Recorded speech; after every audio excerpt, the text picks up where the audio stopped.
Hey guys, welcome back. Today we're going to look at top 5 Excel formulas. The first one we're going to look at is called RANDBETWEEN, and what it does is it gives you a random number between any bottom value and any top value. So for instance, we have a table of the presidents, the states, and we want to just give a random amount of votes that each president was given. So what we'll do is equal RANDBETWEEN, and we'll just give an arbitrary number for the bottom, say 250,000, and then for the top value we'll say 1 million. So now it'll give us a random number, and if we fill this, now we have a bunch of random numbers between 250,000 and 1 million. And if I were to click on it and enter, it'll change it again. So that's a simple formula to use. The next formula we're going to look at is SUMIF. So what SUMIF does is it sums a range if a given criteria is met. So in our example, we want to sum the votes that Trump got. So all of the cells that contain Trump in the B column, we want to sum the D column. So if we do equal SUMIF, the range we're looking at is here. The criteria for this will be Trump. Now we have it in a cell, we could type it, but since it's there, we'll use it. And then we want the sum range to be these values, close parentheses. Now we'll repeat it for Biden. SUMIF, same column,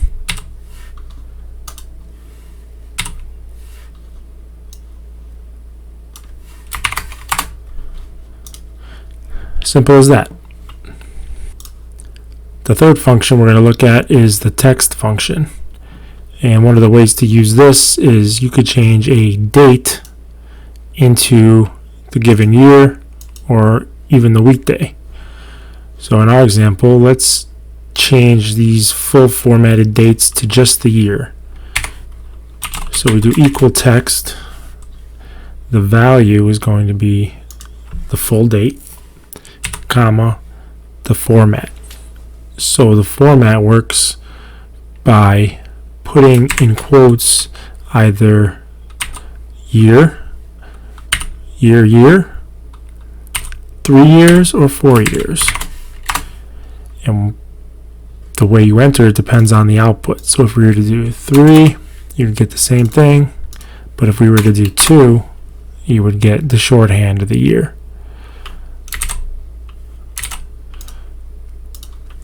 So now for weekday, we want to do the same thing. We could do day, 3 days, or 4 days. 4 days will give you the full day. If we do 3, shorthand. 2 will give you the number, and 1 as well. So that's one way you can use the text function. The fourth function is COUNTIF. So what we want to do in this example is count if we got a yes vote and count if we got a no vote. So you see our table here full of yes and no's. So what we want to do is equal COUNTIF. The range is here, and the criteria is here. And again, we could type yes, but since we have it typed out in a cell, we'll just use the cell. So there's 10. And again, for no,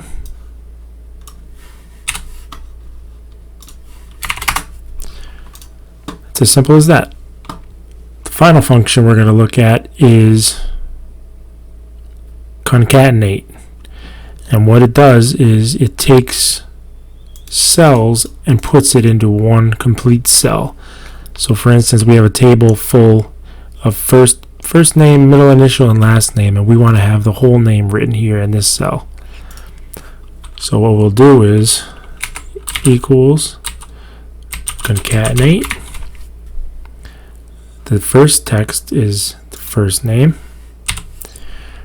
The second text, middle initial, and the last name.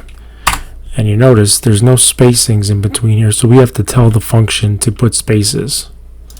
So what we'll do is after B, we'll put a space, put them in quotes, and then after the middle initial, we'll put a period and a space. So now you get the first name, middle initial, last name. Fill it. There you go. It's as simple as that. So there's 5 useful Excel functions. I hope this helped. Thanks for watching.